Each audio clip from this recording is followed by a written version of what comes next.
గంగూని సేటు రమ్మని పిలిస్తే ఈ రోజు నాకు రావాలని లేదు, నాకు జ్వరంగా ఉంది అని అంటుంది.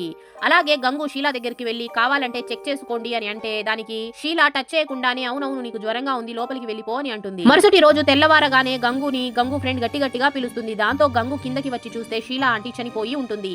దాంతో గంగు చనిపోయేటప్పుడు కూడా డబ్బులు లెక్కేస్తూనే చనిపోయింది అని అంటుంది.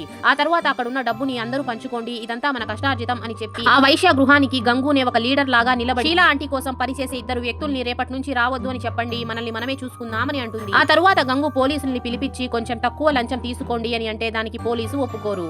అప్పుడే గంగు రహీం భాయ్ పేరు ఎత్తగానే పోలీసు అతను చాలా భయపడిపోయి అయ్యో రహీం భాయ్ ని ఎందుకు పిలవాలి, అవసరం లేదు, మీరు ఎంత ఇవ్వాలనిపిస్తే అంత ఇవ్వండి అని చెప్పి అక్కడి నుంచి వెళ్ళిపోతాడు. ఒక రోజు గంగు బుక్ చదువుతూ ఉంటే అక్కడికి అమ్మాయిలందరూ వచ్చి ఆమెకి ఒక తెల్ల చీరని ఇస్తారు. వాళ్ళంతా గంగుతో ఈ రోజు నుంచి నువ్వు వ్యాపారం చేయాల్సిన అవసరం లేదు, కస్టమర్స్ అందరినీ మేము చూసుకుంటాం, కేవలం నువ్వు మమ్మల్ని చూసుకో అని అంటారు.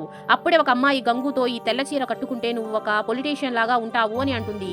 ఇది విన్న గంగు అందరి అమ్మాయిల్ని సరే ఇంకా ఎక్కువ అయిపోయింది, వెళ్ళి పని చూసుకోండి అని అంటుంది. అప్పుడే ఒక అమ్మాయి నువ్వు మాకు లీడర్ లాగా ఉంటావు కదా అని అనగానే దానికి గంగు ఆలోచించి చెప్తాను అని అంటుంది. ఆ తరువాత ఏమైందో తెలుసుకోవాలంటే పార్ట్ 6 అని కామెంట్ చేసేయండి.